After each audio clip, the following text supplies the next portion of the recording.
After weeks of uncertainty surrounding the world pandemic, the FIA Karting World Championship will be held at Karting Center Campillos, near the seaside resort of Malaga in Spain. When plans to race in Brazil fell apart due to the COVID-19 outbreak, Campillos was given the mammoth task of hosting a World Championship with 4 weeks preparation. The circuit not only came through, but with flying colours, and both drivers and teams alike will have their own mountains to climb on a circuit they've never competed at, with varying changes of camber and elevation in changeable weather against a breathtaking backdrop. It couldn't be better for the pinnacle event of the World Karting calendar. This is my first time at an official meeting and moreover in the FIA Karting World Championship. It's the first time I've had the opportunity to go to such an event since I arrived at the FIA, and I must admit that I'm quite impressed by the number of participants there are. And we know how difficult it was to organise this event, given the current period that we are experiencing. And then I would say the enthusiasm that there is everywhere in the paddock, whether it is at the level of the competitors themselves, but also at the level of the organisation in the broad sense. Karting is really the cornerstone of a whole part of the FIA strategy. Indeed, it is the basis of motorsport, and we want to develop it further. Moreover, we have a strategic plan that we are in the process of developing, so as to extend this space even further, and to make it a discipline of access, really, and of initiation to motorsports on the one hand, but also, why not, to road safety. So there is really an extremely important role on both the sporting and mobility sides for the FIA, and we really want to develop this as much as possible.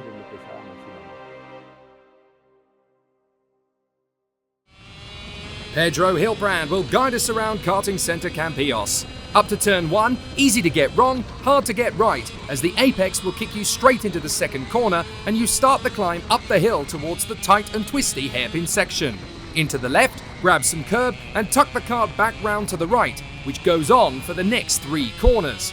This is the highest point on the circuit, and the drop helps you accelerate. Stay flat through the next long right-hander, then take care on the brakes as the kart starts to drift away. Hop down through the hairpin and then on to the back straight. A good exit should give you a good overtaking chance, but then brake hard for the left hairpin and be careful on exit. Blend the throttle out through the right to achieve the best mechanical grip. Back on the power, flat out all the way down the hill, and then be gradual but firm on the brakes so that the kart responds directly into the right. The kart will slide a little into the left if you are not prepared, but you can correct on the exit neatly to finish the final right on the power and complete an extraordinary lap of this new venue. Circuit owner Martin Ruvers tells us more. For us it's a great pleasure to have our first FIA event ever. 1 month ago, it was all short time. We got a call from the FIA if we would be interested to host the event, if possibly we could do this event, and my first answer of course was no, that's in 1 month we can't do this. After 10 minutes thinking, I called Mr. Geidel back.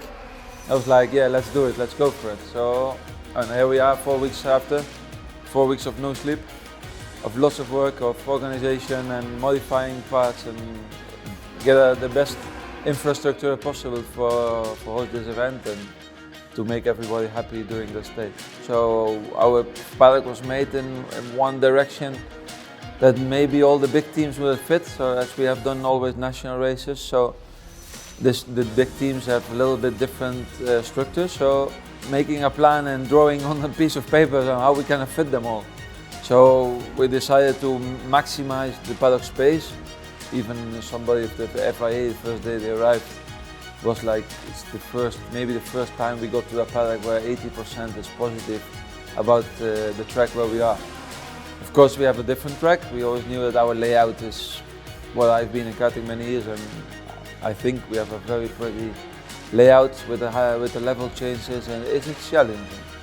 And now with the new asphalt that we did this year, it's made it even better than it was already. I'm very happy that everybody is, I only get good comments, and that's very pleaseful.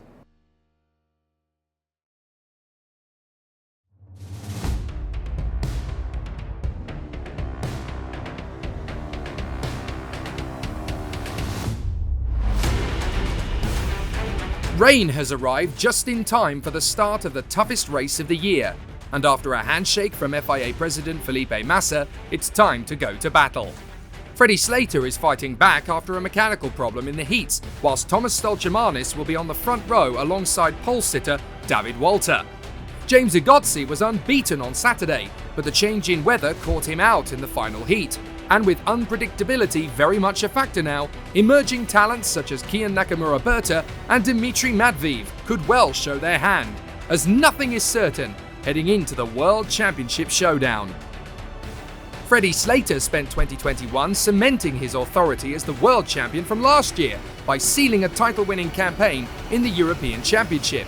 Victory at Genk started the season well, but after a post-race penalty at Ornay-le-Bois, victory was then handed to his Brazilian opponent Matias Ferreira, meaning the title was still open. Next came a thrilling fight to the line with Harley Keeble in Sarno, which went in the Tony Kart driver's favour by the smallest of margins. But the perfect tonic was for Slater to seal the win at Duera, to claim both junior titles in 12 months. Now his objective is clear. He wants to seal back-to-back World Junior titles, which no racing driver has ever done before.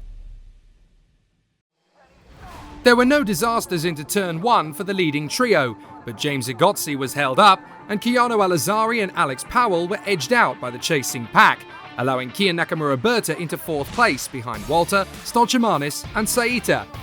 As the drivers climbed the hill, Max Popov stormed back on the inside at the hairpin to retake 4th from Nakamura-Berta, with Freddie Slater already up to 6th. Meanwhile, Matias Ferreira was out on the opening lap, ending a disappointing slump in the talented Brazilian's year. Stolchemanis was on the warpath early on and grabbed the lead on the second half of the lap, but the Dane hung on valiantly to maintain second before the Norwegian Marcus Saiter could steal it away. So now it was Thomas Stolchemanis leading from David Walter and Saita, with Kian Nakamura-Berta in 4th ahead of Popov and Slater. As Saita quested to move up to second, Walter defended his position without hesitation. Elsewhere, it was all over for Frenchman Jimmy Helias after a spin in the final corner in the tricky conditions. Then came the fight back for Slater. He pounced beautifully on Popov to storm his way into 5th position, and there was enough of a gap left open for Jonathan Waywatt to try his luck too, and the move was done, with Ian Eichmans joining him. Slater was going to need to be decisive to move up, and his move on Nakamura-Berta into Turn 1 was that of a man who knew he had to be ruthless but also delicate. It was a textbook move, and now he was 4th. Unfortunately, Kirill Kutskov's day ended with a pirouette in one of the worst places on the track to be caught out. He was unhurt, but very frustrated to be running home early. Next up on Slater's hit list was Saiter, and he grabbed the upper hand on the Norwegian on lap 3 to move back into the podium positions. On the sidelines, James Igotzi had sadly retired too, as did his teammate Arthur Dorisson. But now that Slater was making his way through the pack, Kian Nakamura-Berta was following in his footsteps and doing the same. The Belgian star Eichmans made an audacious move on Waywatt and made it stick in spectacular fashion at the top of the hill. But it was game over for Keanu Al-Azari, one of the stars of the weekend, who after a brilliant 3-lap charge back to the top 10 was robbed of a result. And he wasn't the only one, as Daniel Wahlberg and Enzo Tanvanitschkull crashed out in sympathy. Now Slater was dueling with Walter, and both men fought resolutely to claim the place, and it would take a few corners to settle the dispute. But Slater would not yield, and he made his final move at the highest point on track. Despite his retaliation, Walter had to concede the position. Stolchemanis knew it wouldn't be long before Slater was making a bid for the lead, but even he didn't think the British driver would make such a bold and spectacular move on only lap 6. Now the Englishman was leading once again. Kian Nakamura-Berta was managing his tyres beautifully and took 3rd position away from Walter on the next lap. A master in these conditions, the Japanese youngster was the only driver lapping at a similar rate to the new leader. In only a couple of laps, he had gained enough ground on Stolchemanis to start the attack. His initial bid informed the Latvian he was a threat, but realistically, the move was never going to work. A lap later, and a more traditional overtaking spot played into the Forza Racing driver's hands as he grabbed the position and was now in hot pursuit of Freddie Slater. And now he had a sniff of a victory. It looked apparent that his opponent's front fairing had come loose, and with it would come a 5-second penalty. If he could pull more than 5 seconds clear at the flag, he would still claim the win. Stolchemanis and Walter were left to duel amongst themselves, and the Danish driver was ruthless to make the move onto the podium. But both men would yet be troubled by another, as Anatoly Kavalkin was reeling them in. So Stolchemanis fought back and reclaimed the position. But the more they battled, the closer the Parolin chassis behind them was looming. Walter grabbed the place back again into the left-hand hairpin at the summit. But Stolchemanis bounced straight back, and as he dropped a wheel off the curb, the energy course veered wildly into the side of Walter's kart. They both held on, and it was the Latvian who emerged triumphant. This was becoming a ferocious struggle, and Kavalkin was content to let it all unfold as he gained more and more time. The battle became closer still, and Walter made another big move. But now, crucially, Kavalkin was close enough to become a problem. So now the Latvian had to defend instead of attack, and that gave Walter the breathing space he needed. Only a few corners later, and Kavalkin was up to 4th. But could he make it to the rostrum?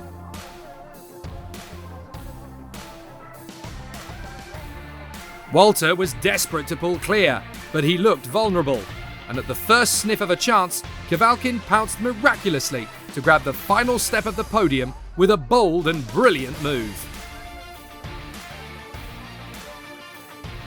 Walter's teammate Dmitry Matveev was not so fortunate, as his World Championship ended on the mud.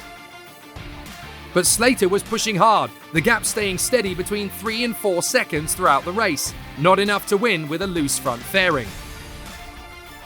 With one final effort, he drove harder than he ever had, edging a few extra tenths of a second per sector to finish the job his way. The Japanese driver was pushing too though, and it was tough to know which of the two would emerge as world champion. His countryman would have to wait for glory, as Shutazono parked his energy course heading into the final lap. Slater had driven masterfully to complete the perfect comeback and the perfect drive. But alas, the front fairing was indeed loose, and the gap was only 4.7 seconds.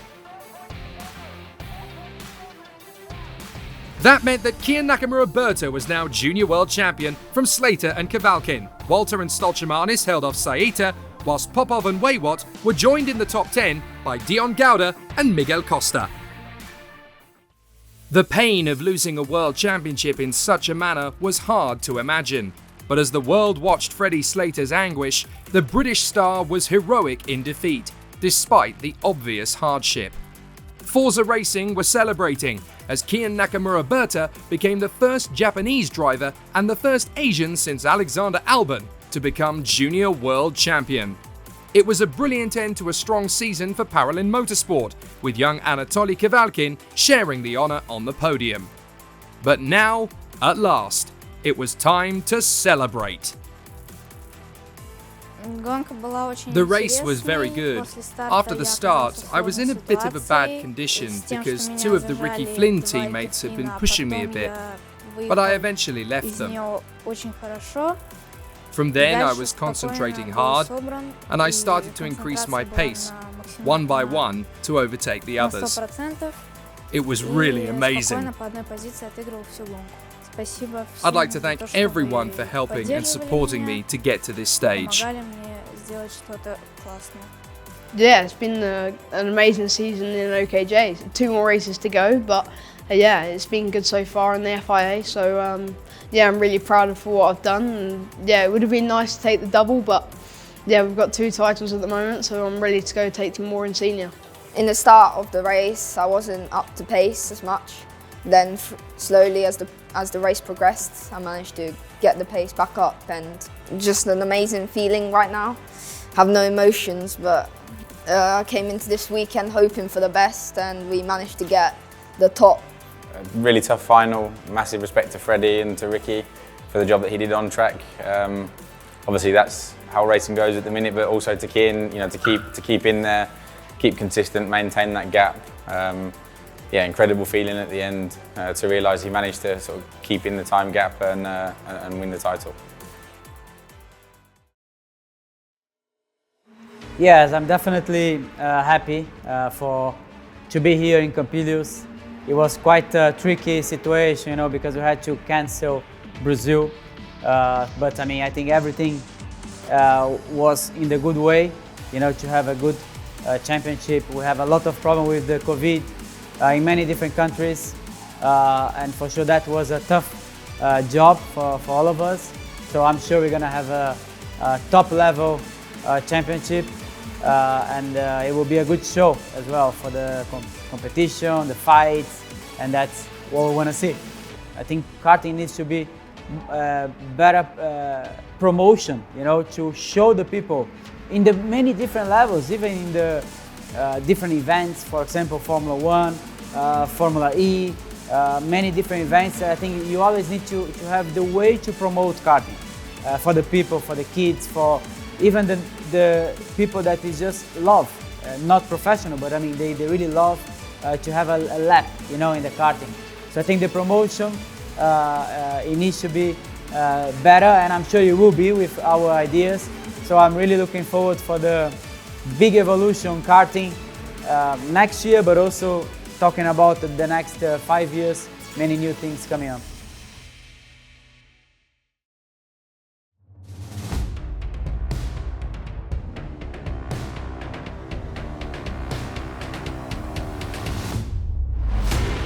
There are so many contenders for the World Championship that it's impossible to know who will have the best chance to lift the title. Hugo Ugochukwu has been strong all weekend, but then so has young Swedish ace Oscar Pedersen. But the surprise of the weekend has been Brazilian newcomer Gabriel Gomes, who clinched pole position in timed qualifying in phenomenal fashion. So with the established guard of Rafael Camara, Arvid Lindblad and Nikola Tsoloff behind him, and the likes of Tuka Tarpanen and Luigi Coluccio also in the mix, could there be a shock new winner? 2021 has been about the Kart Republic stars, led by Andrea Kimi Antonelli, and despite a poor start, which saw Rafael Camara grab a precious win in Belgium, the Italian would then romp to 3 emphatic victories, and with it the European Championship, scoring all but 2 of the maximum points available. Arvid Lindblad and Nikola Tsoloff were amongst those who ran the Italian close, but they just couldn't defeat him. Now the Italian sensation has moved on to car racing, and last year's winner Callum Bradshaw isn't returning either.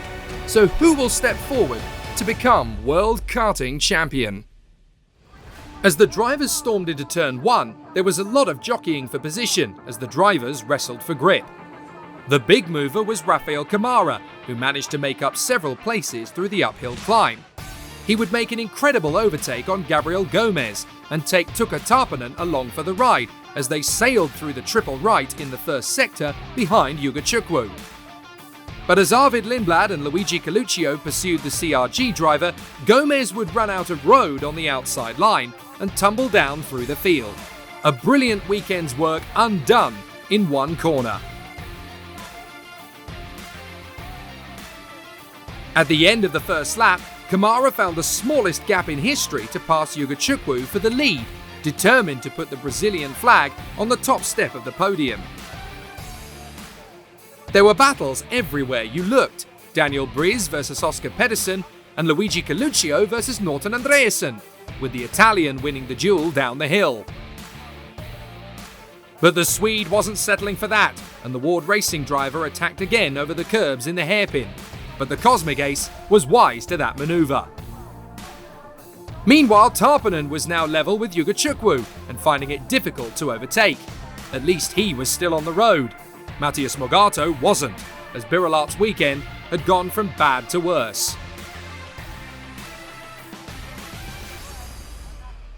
Then Tarpanen hoodwinked Ugochukwu beautifully. He backed out of the entry to the right-hander and accelerated strongly through the exit, to leave no doubt as to who was now in second place. It was all going wrong for Ugachukwu, as now his teammate Arvid Lindblad was hustling him for position 2, and the American was now off the podium. Kamara was defending valiantly to keep the Finn at bay, but there was no stopping the Tony Kart youngster, who made a phenomenal overtake into the right hairpin in the second sector. The Finn was now on the crest of history, as he could become the first Finnish world champion. Things quickly unravelled for Kamara, as first Arvid Lindblad caught and passed his Kart Republic teammate, promoting the Red Bull Junior to second. Just a lap later, and with Lindblad long gone, Ugachukwu then moved ahead into third place. And within an instant, Coluccio had stolen fourth position too. Something wasn't right.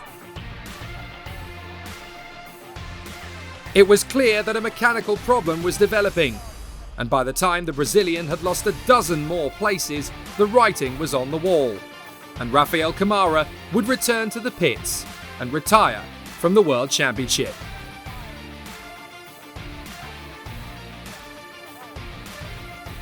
Later on, and Coluccio had caught Ugachukwu to grab his first World Championship podium since 2018.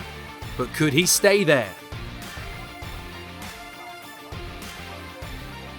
Slater had been dominant in the junior race, but nothing quite like Tarpanen in the OK final. The race was the Finns to command, and he emulated last year's winner Callum Bradshaw with a dominant drive ahead of the pack. Lindblad was set for a fifth visit to the podium, but he too was carrying a front fairing penalty, and the 5 seconds added afterwards would drop him to third. That was to the benefit of Luigi Coluccio, who, having dispensed with Ugachukwu, was now on his own and about to inherit the Vice World Champion status. But having seen Heikki Kovalainen, Juho Valtonen and Auro Vainio score a podium in the World Championship, Finland was about to go one better. Last year, he'd been the junior Vice World Champion. Now, Tuukka Tarpanen was the World Champion. The new Flying Finn was the hero of Campillos, and it could be the first of many World Championship successes for the lovable young star. Behind Coluccio and Lindblad, Ugachukwu held off Nikola Tsolov and Artem Severukin, with Joe Turney ahead of Ruben Moya, Juho Valtonen and former world champion Pedro Hiltbrand. Finland has waited over 50 years for their first karting world champion, and now they can celebrate one of the youngest ever after a sensational display. With Coluccio and Lindblad sharing the spoils on the podium, it's a welcome return for the Italian after a 3-year hiatus, and Lindblad ensures he scores silverware in every single FIA OK Senior race he started. An astonishing end to the season for the Red Bull youngster. I'm really happy with the result. I was second on the road, but unfortunately got a bumper penalty, so I was third. But to be on the podium again is really good. I'm really happy with that. The consistency this year has been really solid, and it's just testament to the fact of how good the package has been this year. I'm really grateful to everyone at KR for their support to give me a package good enough to compete at the front week in, week out in different conditions, different circuits. The track was very hard now to drive. It was super slippery, and we need to find the right pressure. It was really important. So I just managed to finish the race in the best way I can. 3 years ago I was third in the same category. Now I'm Vice World Champion, and I'm super happy. Also for the team, we work so hard and we deserve it. First Finnish World Champion, it has been a bit difficult year, but finally I got it what I need. Yeah, it has been really difficult condition. Also not so fast all the time, but we improved and I won. I think he grew a lot during this weekend, means not just in performance, but how to know the track, how to know all the feeling with the track and also with the material too. So and also the team do a quite good job to follow his way and him to follow our way. So I think together we do a great job. He growing with us during the weekend, I think. So, Kian Nakamura-Berta and Tuukka Tarpanen are now the new kings of the sport and will forever be members of the FIA Karting Hall of Fame. But just as the 2021 season draws to a close, the teams will begin work again, as the European Championship will return in April at Portimao in Portugal. So until then, adios amigos!